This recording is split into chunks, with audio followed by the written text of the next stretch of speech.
हुआ था इसी बिल के खिलाफ। इन्होंने आह्वान किया था तमाम लोगों को। लालू जी ने बीमारी की हालत में जाके उस 34-35 डिग्री गर्मी में बैठ करके उन्होंने इस मोदी हुकूमत को कहा था कि मेरे रहते हुए यहाँ बिहार में कोई माइकलाल वक्त बिल तुम पास भी कर दोगे तानाशाही से तो हम लागू नहीं होने देंगे।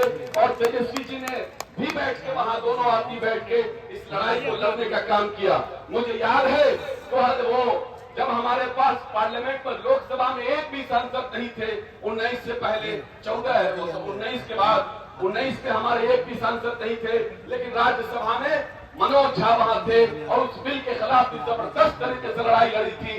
काफी उस वक्त याद होगा आपको, उस वक्त भी उन्होंने कहा था कि मेरे रहते हुए सीए पास नहीं होगा। और पूरे मुल्क में पहला ऐसा लीडर है तेजस्वी यादव जिससे रात के अंधेरे में वो बिल भी पास हुआ था। सुबह 7 बजे सुबह उठ करके अपने सारे एमएलए को लेके गांधी मैदान में गांधी की मूर्ति पे खड़े होकर शपथ लिया था कि राष्ट्रीय जनता दल के लालू यादव तेजस्वी यादव के रहते हुए सीएनआरसी बिहार में हम लागू नहीं होने देंगे, नहीं होने देंगे। इस तरह की लड़ाई हमारे बिरादर वतन लड़ते आए हैं, इसलिए मुझे फख्र है। मैं आपसे सिर्फ ये कहना चाहता हूँ कि आप बहुत ही जिंदा कौम है। आपने हमेशा लड़ाई लड़ने का काम किया है, आपने कभी भी पीठ दिखाने का काम नहीं किया।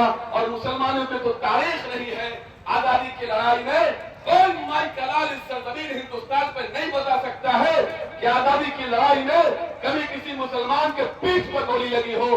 हर वक्त मुसलमानों के सीने पे गोली लगी है, लेकिन वाजपेयी के पीठ में भी गोली नहीं लगी है। इनके बाप दादा तो अंग्रेज की गुलामी करते थे, ये तो अंग्रेज के दलाल है। इसे हिंदुस्तान की मोहब्बत कहां से आएगी? हमारे अंदर है। हमारे आबा अजदाद ने इस मुल्क में लाखों कुर्बानी दे करके हमारे उलमा इकराम तकरीबन 3 लाख उलमा इकराम की शहादत हुई है, तब जाके हिंदुस्तान को आजादी मिली है। लेकिन यार एसएस वाले भाजपा वालों, बताओ किसी एक नाम को बता दो जिसने हिंदुस्तान की लड़ाई में आप किसी ने कुर्बानी दी हो। कुर्बानी को छोड़िए, 1 घंटा भी जेल गया हो। हाँ, तारीख है, तुम्हारा सावरकर दर्जन भर से ज्यादा उसने माफी मांगा था, जेल से छूटने के लिए माफी मांगा और माफी मांगकर जेल से बाहर निकलकर अंग्रेजों के साथ मिलकर सुभाष चंद्र बोस के खिलाफ के फौज के खिलाफ लड़ने का काम किया, हिंदुस्तानियों के खिलाफ लड़ने का काम किया।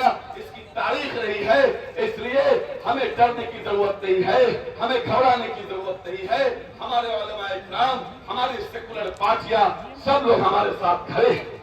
ये लड़ाई किसी मुसलमान की नहीं है, ये लड़ाई भारत के संविधान को बचाने की लड़ाई है। हिंदुस्तान के मुसलमानों ने कल भी अपने भारत की रक्षा के लिए लाखों कुर्बानी दी थी, आज भी भारत के संविधान की रक्षा के लिए लाखों कुर्बानी देने के लिए तैयार है। मैं सिर्फ यही कह सकता हूँ कि आप लोग इसी मजबूती के साथ चले रहिए। किसान आंदोलन से हमें सीखने की जरूरत है। जिस तरह से शांतिपूर्ण प्रदर्शन किया उन लोगों ने, कभी किसी बहकावे में नहीं आए, बहुत तरह का उन लोगों को प्रभोग करने की कोशिश की, लेकिन वो लोग शांतिपूर्ण प्रदर्शन करते रहे और किसान बिल वापस लेने पर सरकार मजबूर हुई। हम भी शांतिपूर्ण प्रदर्शन करते रहेंगे और इनको मजबूर करेंगे।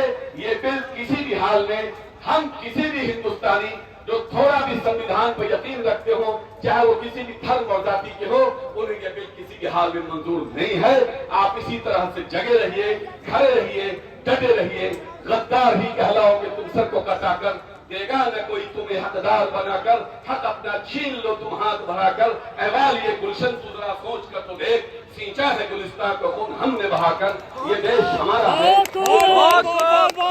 हर जगह हर इंच ऐसा है जहां हमारे अकाबिरीन ने सजदा किया है। हमारे अकाबिरीन की कुर्बानियों से ये मुल्क आजाद हुआ है। हर उस सजदे वाली जमीन को तुम कब्जा करना चाहोगे तो हम कब्जा नहीं करना चाहेंगे, नहीं करने देंगे। आखिर में हम तमाम मुंतजिमीन को, किशनगंज वालों को, इस जो वक्त को जो सेंट्रल वक्त कमेटी है, मैं इन तमाम लोगों को मुबारकबाद देना चाहता हूँ कि आपने एक बड़ा प्रोग्राम किया। तमाम लोग आपके साथ खड़े हैं। ऑल इंडिया मुस्लिम तसल्लुह बोर्ड के आह्वान पर लब्बैक कह रहे हैं। अमीर शरीयत और सैयद फैसल वली रहमानी साहब खुद यहाँ मौजूद हैं।